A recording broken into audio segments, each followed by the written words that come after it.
Bismillahirrahmanirrahim. Assalamualaikum warahmatullahi wabarakatuh. Waalaikumsalam warahmatullahi wabarakatuh. Selamat sore Bapak dan Ibu guru semua. Alhamdulillah kita sudah berkumpul di ruang rapat pada Dinas Pendidikan Provinsi Sumatera Barat pada saat ini dalam rangka rapat darurat ya, akan membahas mengenai isu-isu pendidikan yang sudah menjadi sangat bisa dibilang sudah mencapai level parah dan juga harus segera kita atasi untuk kedepannya. Makanya pada saat ini kita akan membahas hal tersebut serta saya pribadi akan menyampaikan riset dan penemuan yang telah saya temukan terkait mengenai isu-isu pendidikan yang ada pada saat sekarang ini. Oke Bapak dan Ibu semua, terima kasih banyak atas kehadirannya. Kali ini ya kita membahas masalah ini pada tingkat provinsi. Terima kasih banyak kepada Bapak Ibu guru dari berbagai kabupaten kota di Sumatera Barat yang telah hadir pada waktu kita yang singkat ini. Langsung saja Bapak dan Ibu semua, marilah kita bahas langsung saja di permasalahan ini. Yang pertama itu mengenai kajian-kajian terdahulu yang sudah dibahas mengenai isu ini. Nah, beberapa laporan dan juga beberapa kajian yang sudah masuk dan juga data yang telah kita kumpulkan dan kita dapatkan mengenai pendidikan di Indonesia, yaitu terdapat kelemahan yang sangat serius di sini. Walaupun aksesnya sudah dikembangkan, sudah didistribusikan sebaik dan sedemikian rupa, tetapi ada di sini kelemahannya.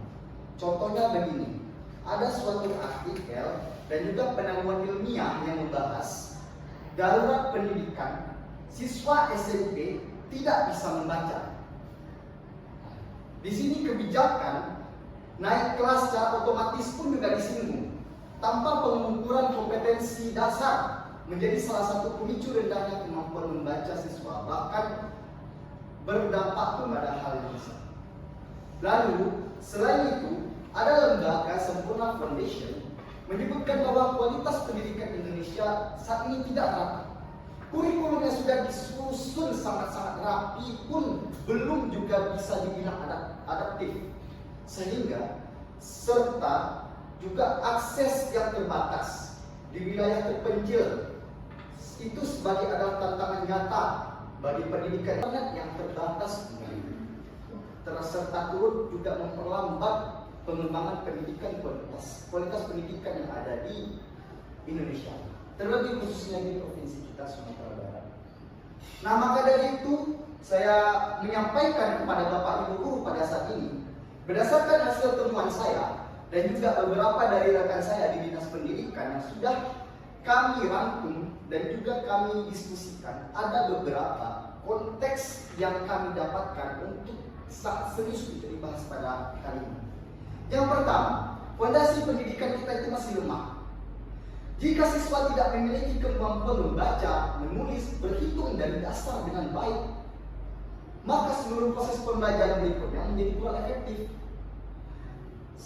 Sehingga kompetensi selanjutnya itu sangat sulit untuk dicapai. Terus yang kedua, kesenjangan kualitas dan keadilan pada pendidikan. Kualitas yang rendah, terutama di daerah yang terpencil, itu sangat terlalu berpengaruh dan juga memperparah kesenjangan yang ada. Akses pun juga dinilai sangat rendah. Yang ketiga, kebutuhan dalam era digital kompetensi pada masa depan. Nah, di dunia kerja dan di dunia digital sekarang Bapak dan Ibu menuntut keterampilan lebih dari sekedar hadir di kelas. Jika dasar-dasar ini tidak dikuasai Bapak dan Ibu guru sekalian, siswa kita akan tertinggal. Konsep seperti Education 5.0 menunjukkan perlunya adaptasi teknologi dan metode baru Bapak dan Ibu. Selanjutnya yang terakhir, potensi hilangnya investasi pada pendidikan.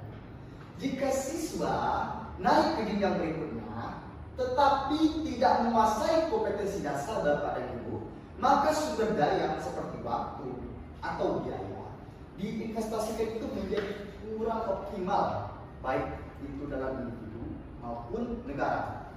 Oleh karena itu Bapak dan Ibu, marilah kita memperkuat kompetensi dasar siswa kita. Bukan hanya persoalan teknis Bapak dan Ibu, tapi juga strategi untuk pembangunan sumber daya manusia dan inklusi sosial, baik itu skala nasional maupun skala paling kecil di pada saat kita ini, yaitu tingkat provinsi, Bapak dan Ibu. Nah, untuk mengatasi isu-isu ini, Bapak dan Ibu, diperlukan pendekatan yang terbaru bagi kita berbagai pihak yang terkait. Yang pertama yaitu dari sisi pendidik, Bapak dan Ibu, seperti guru atau sekolah. Yang pertama, lakukan diagnosis awal pada kompetensi siswa. Misalnya kemampuan membaca, kemampuan menulis, kemampuan berhitung pada saat awal jenjang. Bukan kita naikkan mereka secara otomatis, Bapak dan Ibu. Kalau mereka tidak bisa mencapai hal tersebut, maka jangan untuk kita naikkan. Kita lancarkan dulu. Lalu yang kedua, menerapkan program remedi dan penguatan untuk siswa yang belum mencapai kompetensi dasar sebelumnya untuk melanjutkan ke jenjang berikutnya. Kalau kita tidak melakukan ini, Bapak dan Ibu, maka tadi kompetensi yang kita harapkan tidak akan tercapai. Lalu yang ketiga, kita libatkan orang tua dan komunitas-komunitas yang lainnya, Bapak dan Ibu.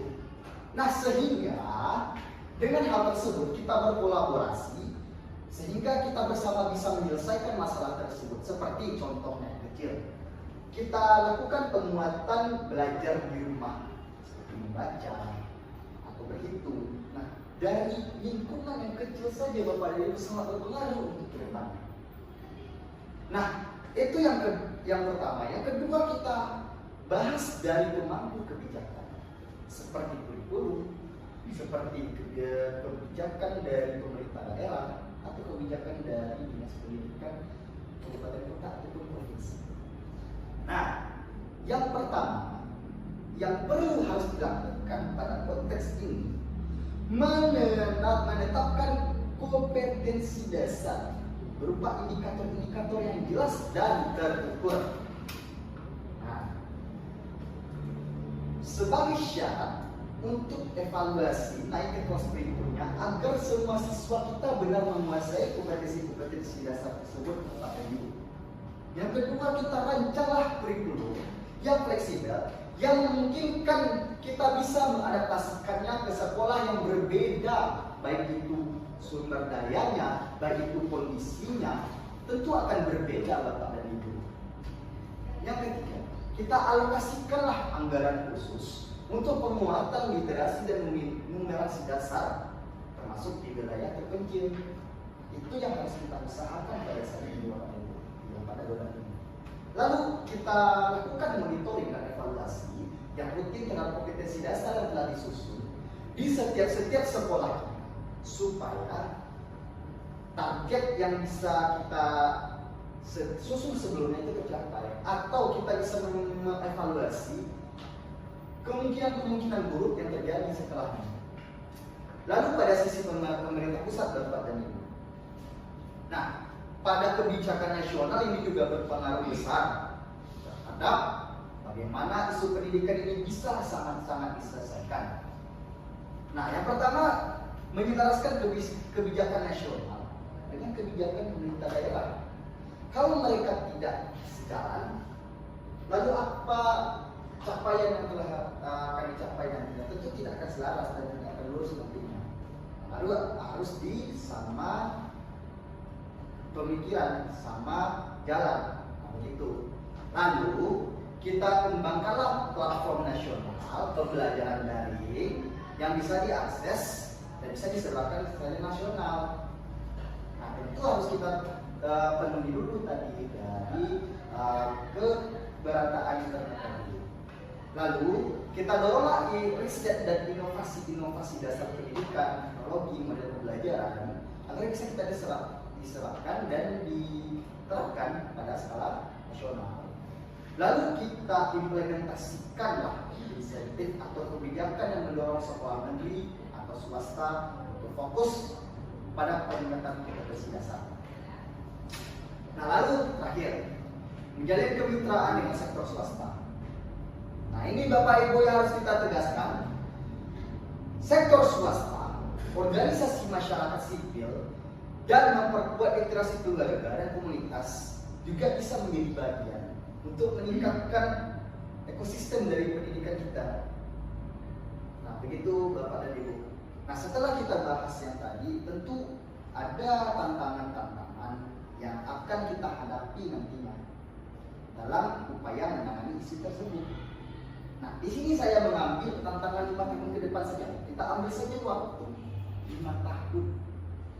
Waktu 5 tahun yang saya kaji, nah itu ada skenario 2 kondisi jika isu ini berhasil atau tidak. Nah, begini. Jika berhasil isu ini ditangani Bapak dan Ibu, ada beberapa kemungkinan yang bisa terjadi. Yang pertama, dalam 5 tahun ke depan, ya Bapak dan Ibu, diharapkan rata-rata kompetensi siswa kita itu meningkat secara signifikan, khususnya pada wilayah tertinggal. Hal ini akan meningkatkan kemampuan siswa untuk belajar ke jenjang lebih lanjut, menurunkan angka putus sekolah, dan meningkatkan kesiapan untuk terjun dalam dunia kerja. Yang kedua, pemerataan mutu pendidikan akan meningkat sehingga kesenjangan antar daerah, perkotaan dan pedesaan atau daerah terpencil itu semakin tinggi.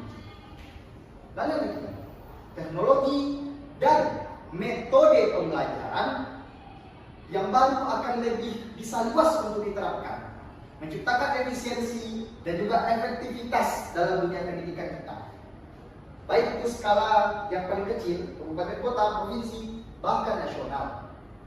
Lalu, dampak jangka panjang yang akan kita rasakan Bapak dan Ibu, sumber daya manusia kita itu menjadi kompeten, produktif, mampu berkompetensi di era global dan era digital berasa ini dalam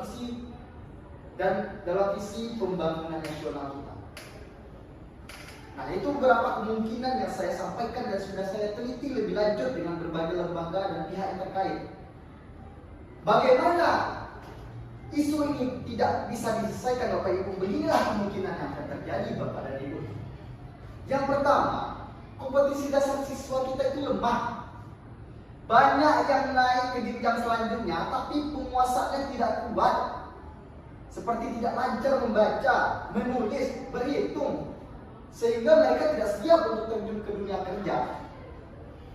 Yang kedua, kesenjangan mutu pendidikan akan lebar.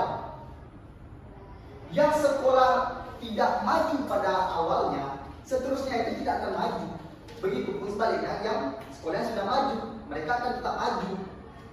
Sehingga di sini tidak ada masalah yang akan terselesaikan. Sehingga muncullah strata atau stratifikasi sosial yang akan meningkat di antara sekolah-sekolah tersebut. Yang ketiga, pemborosan sumber daya, biaya pendidikan, waktu, tenaga tidak akan memberikan hasil maksimal. Walaupun Bapak Ibu guru sudah mengorbankan segalanya, materi, biaya, waktu, tapi hasil yang didapatkan itu tidak akan optimal. Lalu ekonomi nasional bisa terpengaruh. Karena apa? Karena kualitas sumber daya manusia tadi tidak mampu bersaing, tidak mampu menghasilkan inovasi-inovasi yang lebih lanjut, sehingga persaingan ekonomi kita itu akan sangat lemah. Terakhir, sistem pendidikan kita bisa kehilangan kepercayaan publik. Orang tua mungkin enggan atau tidak mau lagi menyekolahkan anaknya jika dirasa untuk pendidikan yang tadi rendah menjadi bahan evaluasi bagi kita bahwa isu kompetensi ini pada saat ini masih jauh. Ini merupakan tantangan yang sangat krusial bagi kita Bapak dan Ibu. Makanya kita angkat isu ini menjadi fokus utama bagi kita agar bisa cepat kita selesaikan Bapak dan Ibu. Tidak ada lagi undang-undang. Marilah kita bergerak Bapak dan Ibu mulai dari sekarang. Bagaimana kita menyelesaikan permasalahan ini, berkolaborasi bersama, baik itu dari organisasi ataupun lembaga-lembaga lainnya di luar pendidikan maupun di dalam pendidikan, supaya menimbulkan peluang yang besar untuk terciptanya pendidikan bermutu, pendidikan nasional yang merata, sehingga tidak ada lagi kegagalan yang bisa menimbulkan dampak serius bagi masa depan kita.